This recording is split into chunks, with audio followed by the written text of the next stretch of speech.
A lot of people ask me what my secret weapon is.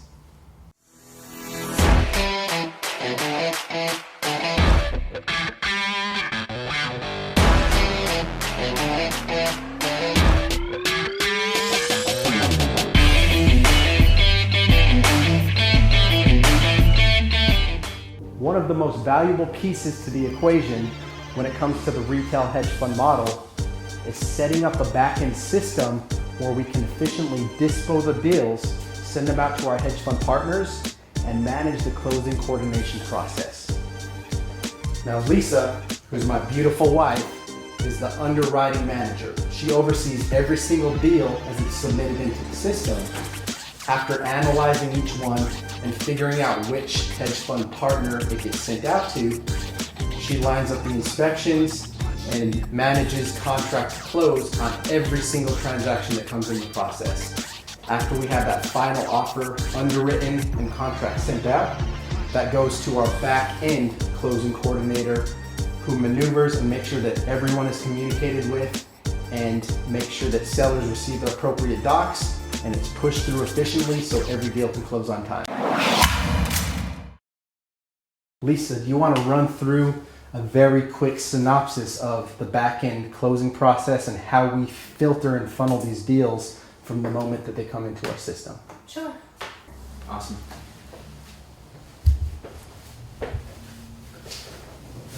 So in the process when it comes to me, what happens is our partners will submit their deals into our submission form that is emailed to them. They already have it readily available for them, and it comes over here in my little portal spreadsheet that I live or die by, and it gives me the said submission that they put in and all the details that come with it. The main things I look at are the condition of the home. I'm looking at if there's HOA fees, making sure the taxes are not astronomical in that area, and making sure, number one, that their contract price has room in it for submission to the funds. So I will then go on various sites and pull comps and other things, making sure that I'm getting a good number for that house. And after that moment, I then submit it to the fund or funds, depending on the location of the home. At that point, I wait a day, maybe two max, on an answer from them as to a thumbs up on, once we hear back on an offer from the funds, we then work towards an inspection time. So I then, at that point, will communicate with the seller of that property and our partner so that everyone's in communication on what's going on, and set up a good time and day for the inspectors to come inspect the property. At that point, once we have locked in a day and time that is good and appropriate for everyone, which usually I can get an inspection done within 2 to 4 days of a thumbs up on the property from the fund.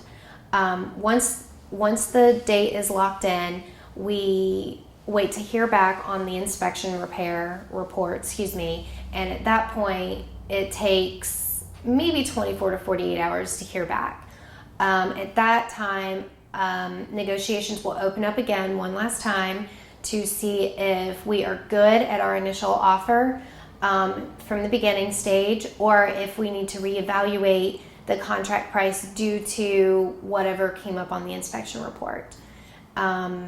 Once we all decide on a price, we then go under official contract and we move it to closing, to the closing phase. And at that point, we are getting documents together, doing title search. We aren't doing it. The title companies and the attorneys are getting title searches, making sure all the documentation on the property has been turned in and filled out correctly, and making sure that everyone is on the same page to closing. Once the inspection period is done to closing, I would say is anywhere between a 3 and 4 week time span.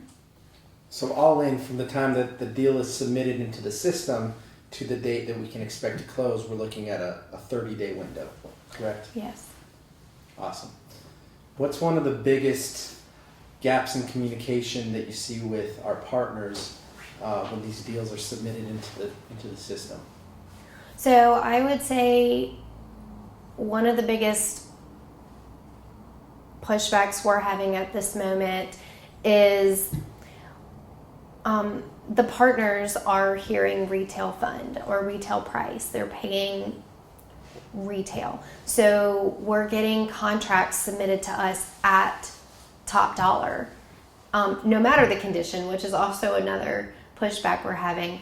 But I think that we need to either communicate better to them or open up more dialogue on, yes, they're buying at retail prices, but retail to us. That's on our sales side. That's on our sales side. That's not the contract price for the partners. For sure. Like, don't lock a house up at 100% ARV. Make sure you at least got a little bit of room for equity in there to actually make it a deal. Right? Right. So when we say, so for instance, if a house is at top of market at $200,000, then ideally we want you to lock it up for, of course, as little as you can, but within reason. That way there's room for profit. Yeah, 170, 180, and that way you still have $20,000, $30,000, $40,000 of profit that you can bake in your offer. Sarah's here. Oh. So you can roll with it. And then Sarah, what's up? Come on in.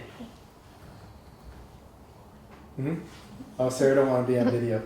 So our new transaction coordinator came in. Lisa underwrites all the deals. From the moment that we have a contract in place, we hand the baton to transaction and closing coordinator. She can carry that on and push it to close. Right.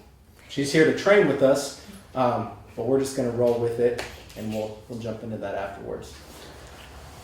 Awesome. What else would you say the process entails? Is there any gaps in the system that you see on the back end? I wouldn't say so much on mine so much. Maybe again, just having, conversations with our partners, making sure that they are scoping out their property before they submit it, making sure they have all the information submitted that I will need in order to fully execute this deal. Making sure that the condition is not, a flip that's needing to happen, because I can't submit something that is not in livable condition. Right. Or, again, we understand that if you submit a house built in 1969, that it's going to need some work. We understand the maintenance on a property of such age. However, just making sure that things are intact and up to par. Yeah, as far as like number wise, when these funds are making an offer, in many cases they're meeting us at retail value, and they'll still give us $30,000 ballpark as far as wiggle room for inspections, right? For repair costs that they already expect that need to be done on the property. Right. It's in the cases where you exceed that $30,000, $40,000 threshold that we have as a gap, right? Right. That you start to see them come back and have to negotiate the price a little bit, which is understandable, right? I mean, when you think about it like this, let's say a house is worth $200,000, we submit it for $200,000, maybe even $210,000 in some cases. Right. The fact that they have $30,000 repair scope, ballpark, right, depending on the area, that's almost a $240,000 purchase on the house, right, for a $200,000 property. Right. So, it really is crazy. But again, we're just seeing a lot of the submissions from the newer partners that come in that it's like, their contract's at full price. There's no room to bake in that assignment fee. Right. On top of that, and then some good information that I was given the other week was making sure that we're asking our sellers the condition of the structural components of the house, such as What's the condition and age of your roof? What's the condition and age of the HVAC unit? What's the condition of the crawl space and foundation? Are you seeing any that you are aware of? Now, of course, a lot of homeowners and sellers may not know what to look for, know what's good and what's bad, and that's okay. But knowing that those big expensive items may not be in such bad shape would be a good thing knowing up front, because if so, then we know how to price and submit this to the fund if there's room in that. And also using that as a negotiation tool with your seller. Like, Mr. and Mrs. Seller, I understand that your house may be worth $200,000, but if we have to replace both AC and the roof, due to them being 25 years old because your house was built in 1960, then right off the bat, that's $20,000 off their repair scope. And if they already have to come in and replace flooring and do painting, that's their entire repair scope. And if you have leaky pipes or something else, then it's going to make that repair addendum or report, come up even higher. So making sure that we are, doing our due diligence ahead of time before the submissions come in will help on my end as well, and help. It'll also help weed through and not waste everyone's time as also.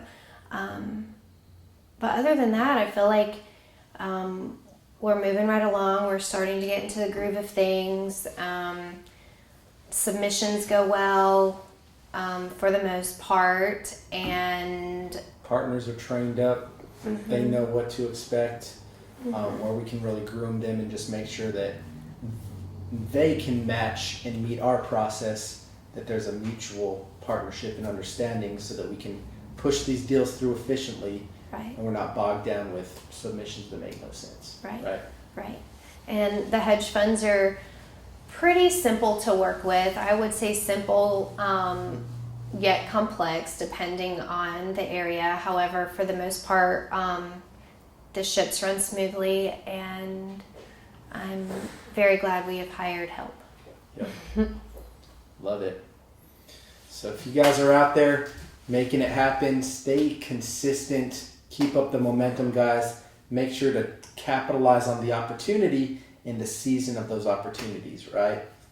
Keep an eye out for the market as it's starting to shift, and think creatively on how you can create systems to capitalize and make it happen inside of your own business. And that, ladies and gentlemen, is our secret weapon. See you guys on the other side. I literally made this entire company run. Boom! I should say efficiently.